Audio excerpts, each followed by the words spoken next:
All right, boys, SEMPHIS here, and we're going to go over the news. So first off, we got Eyeballer signed 17-year-old Poi.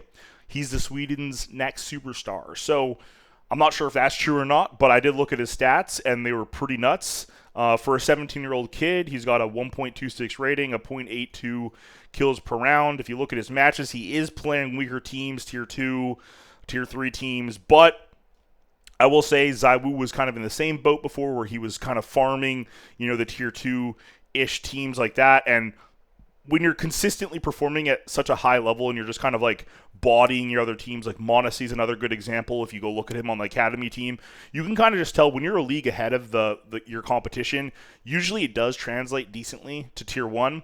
But again, you never know. Some players are affected more by pressure than others. And, sometimes people get away with play styles that don't work. As long as you're not super aggressive. I mean, obviously it works for Donk, but for most people, as long as you're not super aggressive and you have like a decently predictable play style, it usually translates well. So I'm interested to see how he'll do, and I think joining Eyeballers is a decent first step for him.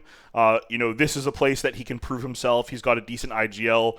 Golden, JW, Pepzor, Heap, all these guys have been around for a long time, so they've got a lot of experience, and he will definitely be their star. So he'll be catered to, or he should be catered to. If they don't do that, that's a huge mistake on their part. So he should be catered to and kind of elevated up to a higher level, which can kind of like showcase his skills a lot more. He's going to get a little bit more opportunity to play better teams, go to bigger tournaments, stuff like that. And then maybe eventually he get picked up by Nip, and then from there, go higher or potentially make that team into a contender.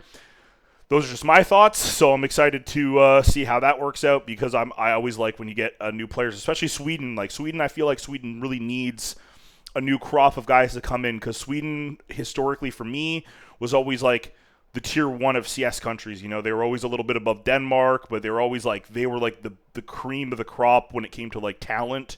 And for the last couple of years, it seems like Denmark has kind of like overtaken that for the most part, and Sweden has kind of been like falling down the ranks. Obviously, we still got good players from Sweden, but I haven't felt like we've really had a team from Sweden or even like newer players come up that often. So we'll see how it goes, but yeah, it's a good first step, and hopefully it works out for him.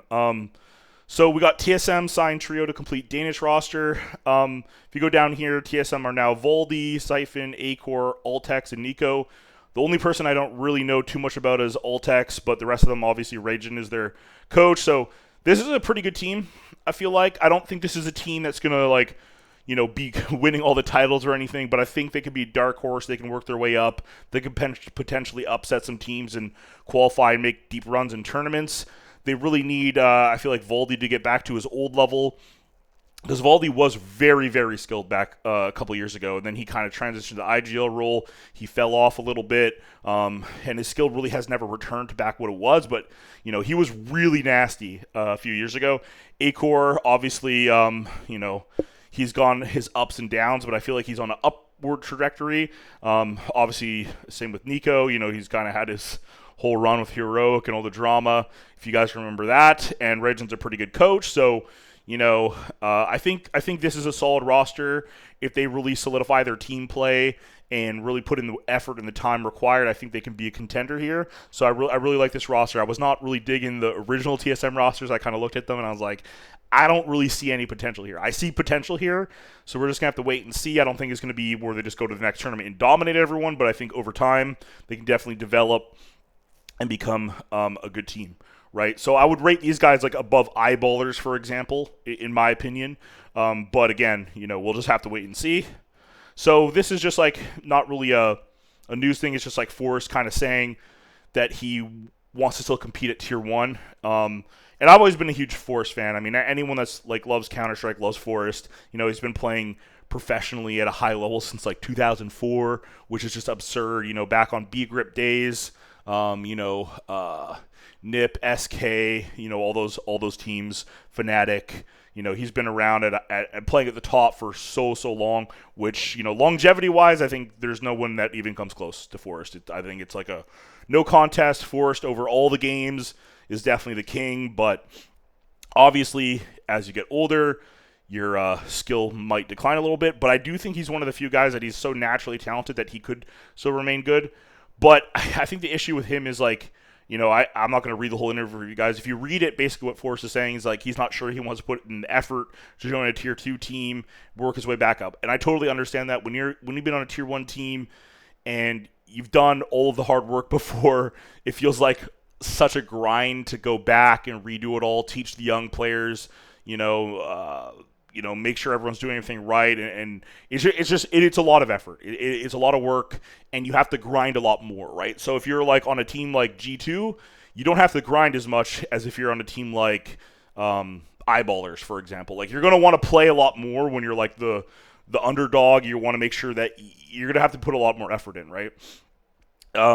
So I think like for him, I understand why he doesn't want to join a tier 2 team, but I really don't think tier 1 teams are going to take a chance on him. I think he really needs to join a tier 2 team and prove himself, or at least play like FPL or something. Like I feel like when you get older, people just kind of write you off, even if you are good. So I think like, and he's always kind of been a star of his team. So like, unless he's taking more of a supporting role, second caller role, he's got a ton of experience. So I definitely think he could bring value to a tier 1 team. It's just like, I don't think anyone's just going to straight pick him up. Like it's not like Vitality is going to need a player. They're just going to, pick up Forrest. I don't think it's going to work that way. Potentially he could even join a team like Eyeballers would be not a bad shot, and then, maybe work his way back up from there. But again, if he doesn't want to do that, that's totally fine. He could just stick to streaming or whatever. But if he does want to play tier 1 again, I honestly think that's what he's got to do. But totally understand if he doesn't want to. But yeah, so Sources Energy interested in Nitro. We went over this last week.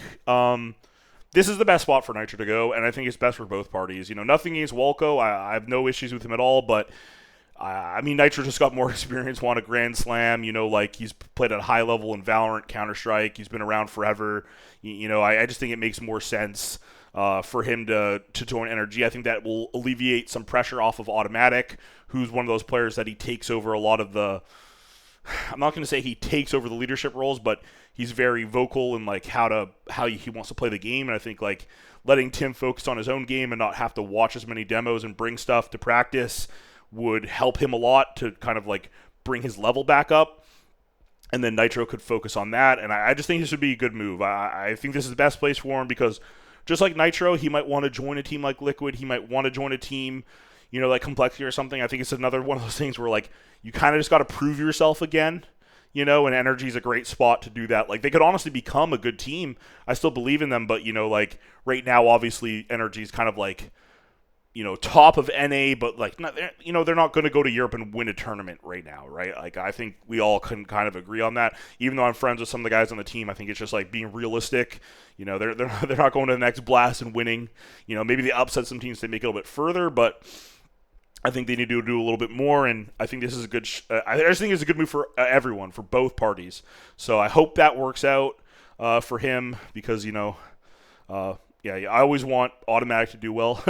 So I hope this move happens. And then the big move we save for last: HooXi benched in G2. So this one, like, I honestly didn't think this was going to happen. I don't know if you guys did. You can tell me in the comments if you predicted this. For me, I was just like, I thought they'd go with Malbs, keep HooXi, and just use that upgraded firepower to kind of like allow the team to kind of like change roles a little bit, maybe take some pressure off Nico. He can go into some more of his other older roles that he might have done on like FaZe, for example, being a little bit more of a lurker and having Malbs take over, maybe like mid on Ancient, stuff like that, and let Nico kind of prioritize some other areas.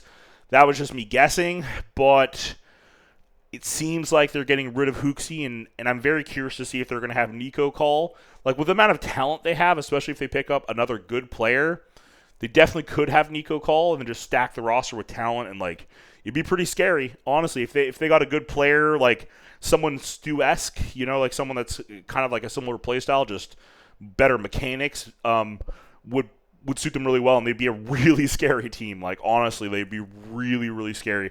Because, m0NESY and Nico already are just nuts. You add Malbs, also nuts.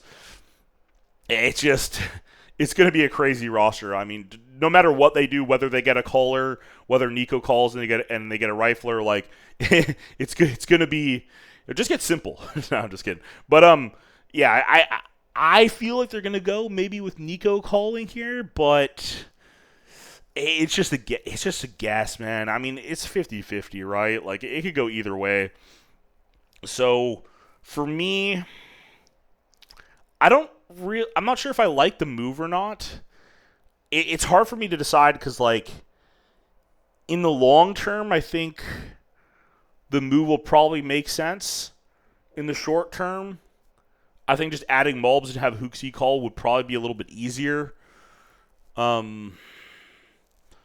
again, like part of me wonders if when they went to IM Dallas, they had Nexa was underperforming. Stu wasn't really like hitting crazy shots, but he was doing everything right. You know what I mean? Like he was playing his positions correctly. He was selfless when he entered on T side. His spacings were really good. That's something Stewie's really good at, is just being like very aware of where his teammates are and how to trade. So maybe they just thought like, damn man, like there was a huge difference in how the game feels. Like you ever know when you play like with a certain team and it's kind of hard, and then you play with players better than the teammates you normally play, and you're just like, wow, this is so easy. Like maybe it was something like that. Like even though the skill wasn't wildly different, like just the way the game felt might have been different. So maybe they're trying to get that back. I would say that if they do this move, I really think they should just have him become like an analyst coach role and help Nico out, because clearly he's a smart guy. Just mechanically, some players don't got it. Some players, whether it's nerves, whatever it is, I'm not sure. But for me, what I would like to see is them to get a caller and not have Nico call quite yet. I still think, his skill is super high, but again, if they treat Mulbs more like a star and they put Nico as the caller, he does a little bit different roles. Monacy's like the best player in the world for me. And they get another rifler kind of help. I mean, it is a pretty scary sounding roster, man. Like the sky is so, or the ceiling is so much higher with Nico calling if they get another rifler.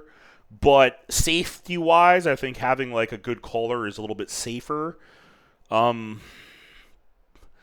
again, who the fuck do you get? Honestly, like who do you get as a caller? Like that's Cadian. Like who are you getting? Like there's callers are such a rare breed these days, which is always funny to me because people will come in my stream or message me like, oh, how do I get on a pro team? Like how what's the easiest way? I'm like, be a caller, dude. Be a caller. Like there's no callers. Be a caller. Like I don't understand why more people don't just do this role. It's always needed. You're super valuable. You don't even have to be that good. Like as long as you can get some kills, like you can't be terrible, but you know what I mean. Like as if you're serviceable aim wise and you can get trades and you just like don't die every time you see someone, and you're a great caller, you'll be fine. Like you know what I mean. So I'm surprised more people don't try to become callers, but hey man, everyone wants to be the guy. Everyone wants to be James Bond, Terminator, John Wick, whatever. I covered all the eras, I think, boomer to zoomer. And lastly, I forgot to go over this one. M80 is potentially is going to the World Cup with Lake. For those of you that don't know who Lake is, he's kind of like an up and coming, like North American player. In scrims, this guy versus Nouns has done some crazy shit. Like he's hit some wild shots, had some fucking wild 3Ks and stuff where I'm just like, oh my god, like obviously we're the better team and we usually came out on top, but like just some of the stuff I see, I definitely think this guy's got a lot of potential. So I think this is a good move, but I mean, replacing Mulbs is not good. Like Lake is not going to replace Mulbs 1-for-1 directly right now. So it doesn't matter how good he is, he's going to need some time to get experience and everything to the same level. Like Mulbs has been around for a long time, so while I think Lake can be good, I think what will probably happen is Mulbs leaving will free up some space maybe for other riflers on the team like Swisher to maybe perform a little bit better, maybe get a little bit more spots that he likes on CTT side, and then they'll integrate Lake in, and hopefully his skill kind of matches what I was saying, and they can frag out. But we'll see in time. I'm excited to see how it works because honestly, he's someone that we even looked at Nouns before a few times. So, yeah, I'm just curious to see how it'll go because I definitely think like we need newer players to come up, and They're a little bit rare. So while Mulb's leaving M80 sucks, it does give chance for Lake to kind of prove himself, and it might actually help our scene a little bit. So we'll see. But that's the news for right now, boys. So tell me what you think. Tell me if I'm an idiot, if I'm wrong, if I'm right. But I'm going to go to the gym and hit back, and I'll talk to you guys later.